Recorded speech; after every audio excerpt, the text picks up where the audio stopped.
Bismillahirrahmanirrahim. Assalamualaikum warahmatullahi wabarakatuh. Bismillah, alhamdulillah, wassalatu wassalamu ala rasulillah Sayyidina Maulana Muhammad bin Abdullah wa ala alihi wa sahbihi wa mawalah wa la hawla wa la quwata illa billah. Amma ba'd. Langsung saja insyaallah malam hari ini kita akan praktek tentang sholat jamaah. Bagaimana cara mengatur shaf laki-laki, perempuan, anak kecil dan fadilah berjamaah. Pertama-tama fadilah berjamaah. Fadilah berjamaah adalah sangat mulia. Diriwayatkan dalam hadis sahih Bukhari Muslim, Nabi bersabda, "Salatul jama'ati tafdulu salatal fadhi bi 27 darajah." Salat berjamaah itu lebih afdal dari salat sendirian, pahalanya lebih afdal 27 derajat. Jadi ibarat kalau salat sendiri pahalanya 1, kalau salat berjamaah ditambah 0,27. 1 juta nolnya berapa? 6. 1 miliar nolnya 9. 1 triliun nolnya 11. Nah ini pahalanya nolnya 27. Bisa dibayangkan berapa itu? Itu 1 sholat. Bagaimana kalau banyak sholat kita sholat berjamaah? Pahalanya sangat luar biasa, menuhin rekening akhirat kita.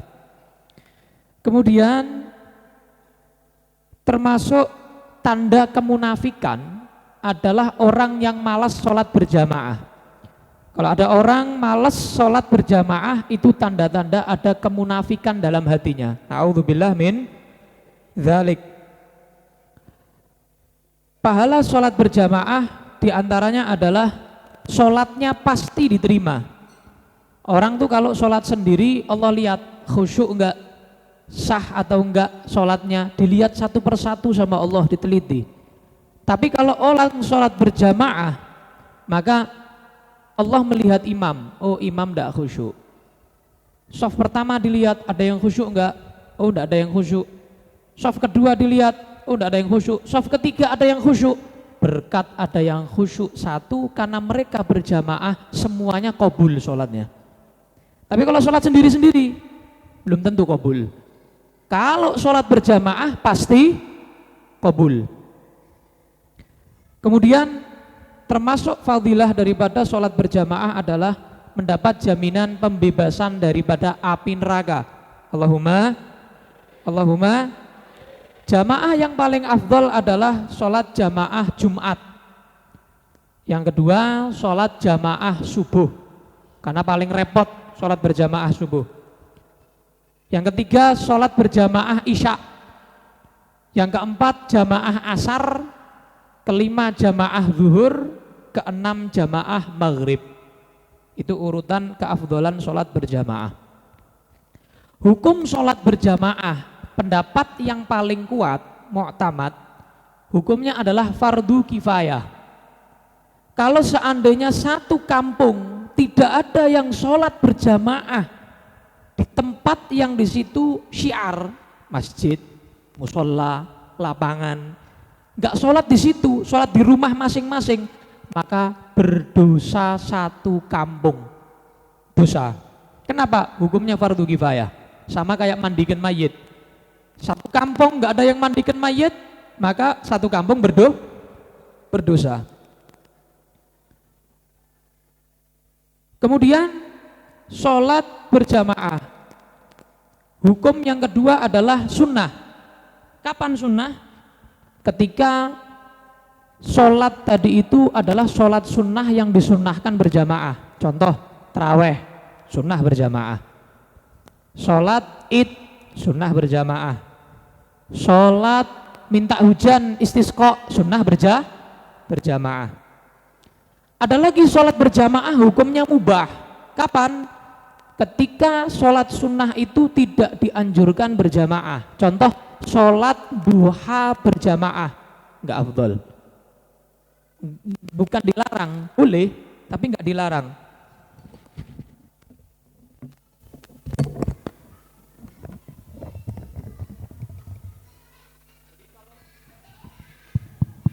Bismillah. Kalau sholat duha berjamaah tidak dilarang, tapi mubah.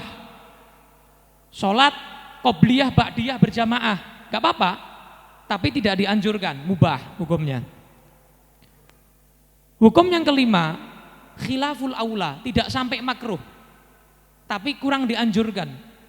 Kalau imamnya qodho, makmumnya gak qodho, misal, atau kebalikannya, itu khilaful aula, di bawah derajat makruh. Sholat jamaah bisa makruh kapan? Kalau imamnya fasik, imamnya ahli bid'ah, itu bisa makruh hukumnya. Atau beda mazhab. Kemudian keafdolan sholat berjamaah. Sekarang membahas keafdolan sholat berjamaah. Sholat berjamaah yang lebih banyak jamaahnya itu lebih afdol daripada yang sedikit. Jadi ente cari masjid yang lebih rame itu lebih afdol daripada yang dikit. Kecuali kalau masjid kampung kamu tinggal sepi, maka afdol di masjid kampung kamu.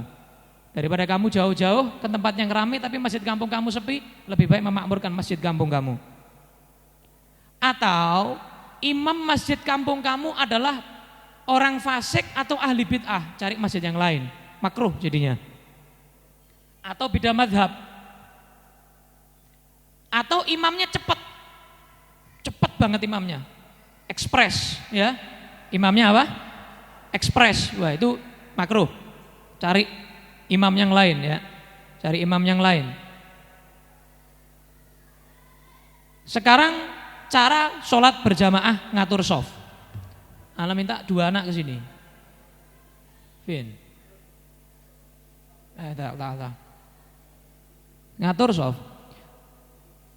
Jadi kalau satu orang caranya begini, ini ya, ini misal makmum saya imam. Caranya ini ronose. Nah, ini begini. Ini misalnya sana kiblatnya mana sih? Sana, oh sini. Begini ya. Jari makmum di belakang tumit imam, afdolnya begitu. Nah, gini. Jangan terlalu jauh. Tidak dianjurkan lebih dari 1,5 meter kejauhan. Ya, makmus lah kono. Misalnya. Jadi afdolnya jarinya persis di belakang tumit imam. Begini. Ini kalau berdua.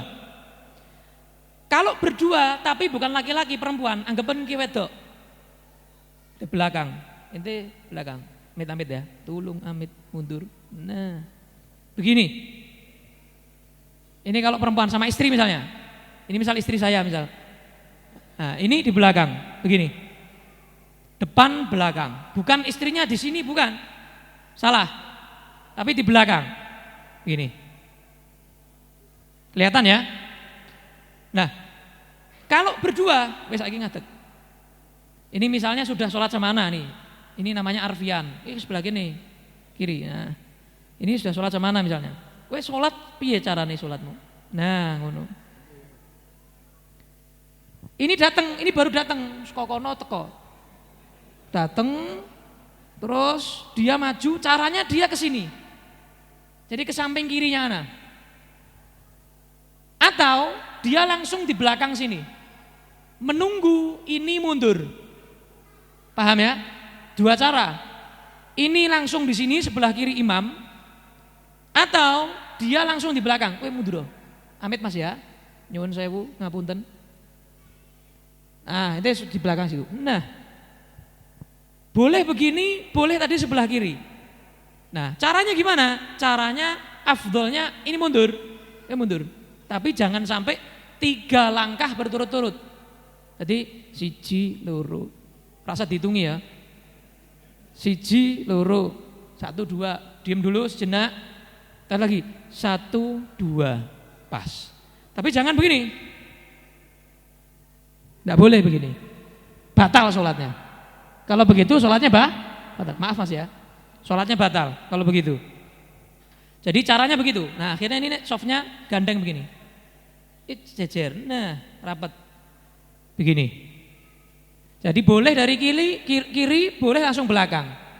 Tapi kalau datang bareng-bareng, mereka datang bareng-bareng sudah, anak sendiri. Mereka datang bareng-bareng, langsung begini, nggak perlu kanan kiri, 2 kali kerja. Udah ya, langsung begini aja, di belakang begini. Nah, kalau laki perempuan, ini bisa geseran mas, maaf, gini. Nah, Amit agak ke sini, bukan situ, sini. Nah, ente mundur, ente wedok misalnya, belakang situ. Belakang, itu jajarnya Iqbal. Nah, laki perempuan. Caranya begitu kalau ngatur soft laki perempuan. Laki belakang laki, sini lakinya. Kalau satu orang begini. Nah, perempuannya di belakang anak begini. Ini kalau 2 laki, 1 perempuan caranya begini. Suami, istri, anak misal. Ini anakku, ini istriku misal. Nah, ini anak laki-laki sebelah sini, ya, laki-laki sebelah sini, perempuan belakang situ. Nah, ini cara ngaturnya begitu, softnya. Tapi kalau berdua, ini misalnya 2 orang, ini ngadek kok, siapa? Nah, ini laki-laki, itu perempuan. Nah, begini, kalau 2 orang begini, laki, perempuan. Caranya begitu. Kelihatan ya? Mudeng tum? Nah, caranya begitu. Kemudian cara ngatur soft, laki-laki dulu yang balik, kemudian soft kedua anak kecil, belakang baru perempuan, gitu. Tapi kalau anak kecil sudah ini sini, Dek. Ya. Misal anak kecil sudah di depan, ente baru datang, misalnya, cah cilik ngarep beri. Nah, misalnya begitu, enggak boleh. Karena dia duluan. Ini lebih mulia dari saya, ini anak ini belum punya dosa. Ya enggak? Belum punya dosa, maka dia lebih berhak kalau duluan. Tapi kalau lagi ngatur soft, imamnya gini, cah cilik buri. Nah, begitu. Yang depan yang balik, kecuali yang depan belum penuh, anak kecil maju gak apa-apa, laki-laki, begitu. Mudeng tum? Nah, begitu caranya. 6. Kemudian masbuk, misal begini, kalau misalnya saya sudah selesai sholat, imam sudah selesai sholat, ini kan makmum, misal masbuk, misal dia telat 1 rakaat, ente misalnya nggak di sini, ente lungguh, ben wong mudeng, lungguh sih, ente lungguh sih, ya duduk dulu, ini dia ikut ana, cuman dia telat 1 rakaat, kan naik lagi kan, berdiri lagi, nah ente dateng ini sih, ente namanya siapa? Singgih, dateng singgih. Maka dia boleh menjadi makmum sebelah kanan. Nah, dia boleh menjadi makmum yang barusan jadi makmumnya anak. Boleh.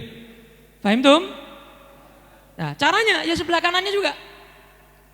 Atau dua-duanya sama-sama masbuk. Misal, anak sudah salam, sudah selesai sholat. Ini 2 anak ini telat, masbuk, telat 1 rakaat misalnya. Misal salah satu mundur, dia mundur, pengen jadi makmumnya ini, boleh nggak? Boleh. Yang nggak ada ajarannya itu datang, ini misalnya imam, datang gini. Nah itu nggak ada ajarannya itu. Jadi ditepuk gitu nggak usah, ganggu malahan itu. Langsung aja datang sebelah kanannya. Kan ketok, ya. Walaupun dia tidak merasakan, ini tetap dapat pahala karena dia niatnya makmuman, lillahi ta'ala, tetap dapat pahala dia. Walaupun ini tidak ngerasa, nggak niat imaman, tapi karena ini niat makmuman, tetap dapat pahala, Baik. Nah sekarang kalau sholat duduk, misalnya ini sholat begini, maka hitungannya adalah kemaluan belakang, dubur. Itu duduk. Siji. Nanti maju sini. Maka jangan sampai duburnya ini mendahului duburnya anak.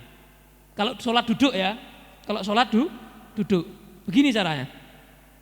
Jadi duburnya dia di belakang duburnya ana. Nah kalau sejajar gimana? Sholat misalnya sejajar, ente berdiri. Sholat sejajar begini, laki-laki sama laki-laki sholat sejajar begini, makruh. Enggak dapat pahala berjamaah. Kalau sampai tumitnya lebih, enggak sah sholatnya ini. Makmumnya enggak sah sholatnya. Kenapa? Loh kowe iki makmum kok koyok imam, kan begitu. Paham ya? Makmum itu ngikuti imam, begitu ya. Makmum itu mengikuti imam. Paham ya? Paham Tum? Nah, caranya begitu. Kemudian kalau perempuan, anggap ente ngatek. Anggap ini bertiga perempuan. Ente sini tengah. Nah, sholat kayak orang sholat. Ini anggap ini 3 orang, ini perempuan ya, anggap perempuan. Bagaimana cara ngatur soft sama-sama perempuan? Ulama beda pendapat, ada 2 pendapat. Imam Kurdi berkata sejajar begini, sejajar, sejajar. Nah, ini imam, tengah ini imam. Ini imam, sudah, ini imamnya. Ini perempuan semua ini, nggak ada laki-lakinya. Tapi ada pendapat menyatakan maju dikit. Nah, ada menyatakan begini kalau sama-sama perempuannya. Jadi ini perempuan-perempuan dilihat ya, perhatikan caranya begitu. 2 pendapat, ada yang menyatakan maju dikit, ada yang menyatakan apa? Sejajar persis. Nah, caranya begitu. Taib. Lah kalau sekarang begini, ente mundur. Misal, soft pertama penuh, ente sini. Soft pertama penuh, anggap ini misalnya penuh soft pertama. Ini baru datang. Dia kalau seandainya takbiratul ihram, dia sendirian softnya, ya apa enggak? Sedangkan sendirian dalam soft itu tidak mendapatkan pahala berjamaah.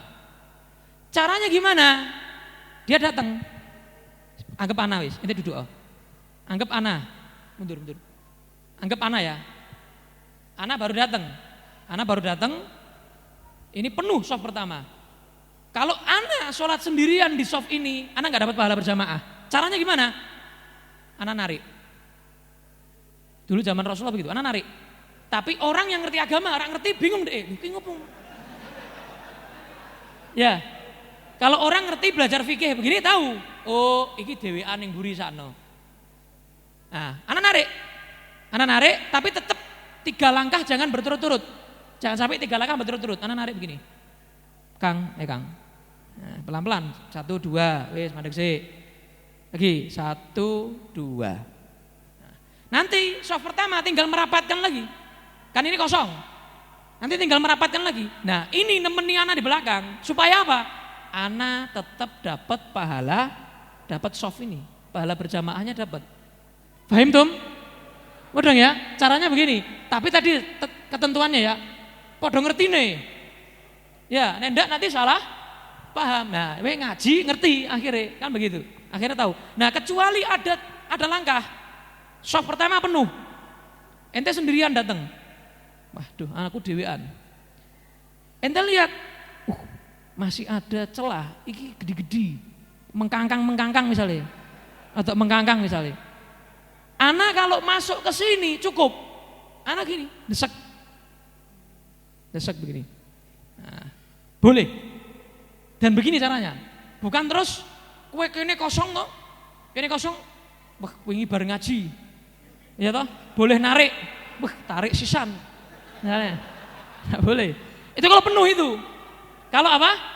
Kalau penuh baru begitu caranya. Kalau sendirian. Tapi kalau ada celah banyak, ya wes maju. Nah sekarang kalau softnya banyak, ente di masjid agung misalnya, sholatnya misalnya 10 soft. Ente kelihatan di depan itu ada 1 kosong. Bagaimana hukumnya? Maju. Tebus wes. Apa? Terobos ya. Terobos. Tapi pelan-pelan. Jangan ya, pelan-pelan. Jadi ini kelihatan, itu di soft ketiga itu kosong itu. Kelihatan. Ini maju pelan-pelan. Gini. Amit. Maju. Sampai soft ketiga, ente isi soft ketiga. Karena supaya apa? Supaya semuanya mendapatkan pahala berjamaah. Sekarang begini terakhir. Sekarang begini. Ente mundur. Nanti berdiri, berdiri. Nah, berdiri. Ini sebetulnya jajar-jajar. Nah, nanti sebetulnya belum selesai ya. Besok insya Allah tak lanjutkan lagi tentang praktek-prakteknya kalau di masjid, di luar masjid, jaraknya masih ada. Ini terakhir malam hari ini, pembahasan malam hari ini. Misal, makmum tahu imamnya misalnya kentut. Misalnya kerungu, ses. Misal denger. Misal ya. Nah, maka diperinci ya. Jadi kalau tahu, kan syaratnya makmum itu tidak mengetahui atau tidak yakin imamnya batal. Itu termasuk syaratnya apa? Makmum mengikuti imam. Nah, kalau dia tahu imamnya batal, maka wajib membatalkan. Dibagi jadi dua. Kalau yang membatalkan itu hal yang biasanya nampak, maka langsung batal sholatnya. Tapi kalau yang biasanya nggak nampak, maka niat mufarokoh. Contoh, misal begini, ini si Iqbal ini, anak jadi imam ya. Si Iqbal ini kelihatan di sarung anak ada, maaf, tele ayam misal ya, ada kotoran ayam.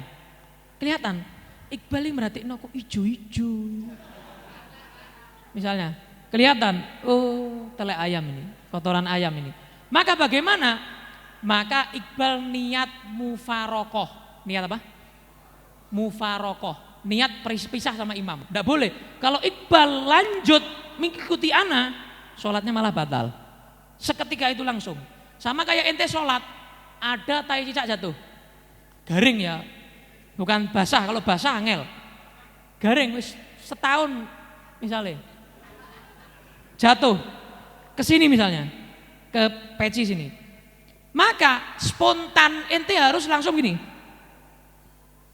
langsung.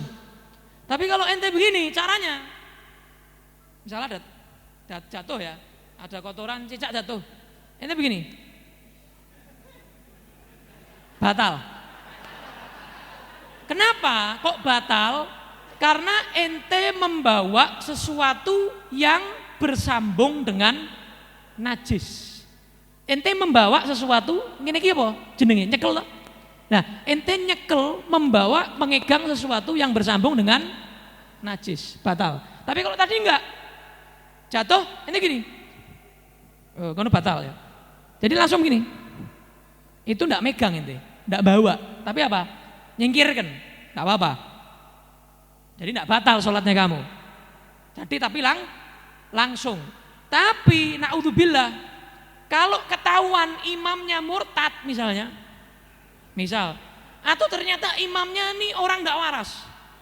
Duh, kok gitu gak waras ini. Maka sholatnya batal. Kenapa? Lha kowe iki bedake wong waras rak waras kok ora iso. Gitu loh. Jadi kalau hal yang nampak, biasanya nampak, itu batal sholatnya. Contoh kayak tadi, gila. Ketahuan imamnya gila, batal. Atau sudah sholat ente sudah sholat, setelah sholat salaman, Allahumma sholli. Loh ternyata itu ya nih. Ternyata orangnya gila. Balenono sholatmu. Ulangi. Tapi kalau kamu setelah salam, misalnya salaman, setelah salam, Allahumma salaman, kelihatan, di sini ada semut mati misalnya. Kan najis. Kelihatan, di baju imam ada semut mati. Bagaimana? Sholat kamu ulangi enggak? Enggak. Lah gue meh delok imam ngene masa. Masa ini misal imam, gue meh neliti sik. Misalnya, ora ono. Enggak mungkin. Ente kan pasti langsung ngikuti begini. Ya enggak? Gimana mungkin? Nah, kan masih begini. Nah, kok dilalah kebetulan setelah sholat ketahuan, ketok pas salaman, enggak perlu ngulangi ente. Tapi kalau pertengahan sholat kayak tadi, pertengahan sholat kelihatan ada bangkai di bajunya ana atau tai tadi itu, maka dia niat apa? Niat apa? mufarokoh. Niat mufarokoh itu nggak perlu. Nawaitul mufarokoh lillahi ta'ala. Nggak perlu. Langsung aja dalam hati saya pisah. Gue lo N. Gitu. Pisah langsung. Nggak perlu. Ngulangi atau batal nggak perlu. Kenapa? Karena najis, sesuatu yang najis. Ente nggak nyari. Tapi kalau gila parah. Ente masuk ora ngerti wong waras gitu ya. Nah, maka diperinci diperinci antara yang nampak, yang membatalkannya itu nampak kayak gila tadi, maka batal langsung. Kalau sudah selesai salam ketahuan ngulangi. Yang kedua, kalau perlu diteliti dulu seperti tadi najis, maka kalau pertengahan sholat dia niat mufarokoh pisah, lanjutkan sholat sendiri, atau kalau sudah selesai sholat maka tidak perlu mengulangi. Jelas Dum? Ya, saya kira itu mudah-mudahan bisa difahami, bisa dimengerti, bisa diajarkan, ditularkan kepada keluarga dan tetangga. Allahumma amin. Kurang lebih mohon maaf. Insya Allah yang akan datang kita akan lanjut lagi masih praktek sholat berjamaah. Wallahu a'lam bishawab. Wassallallahu ala sayyidina Muhammadin wa ala alihi wasallam. Alhamdulillahirabbil alamin. ربنا اعترفنا بأننا اقترفنا وأننا أسرفنا على لظى أشرفنا فتب علينا توبة تغسل لكل حوبة واستر لنا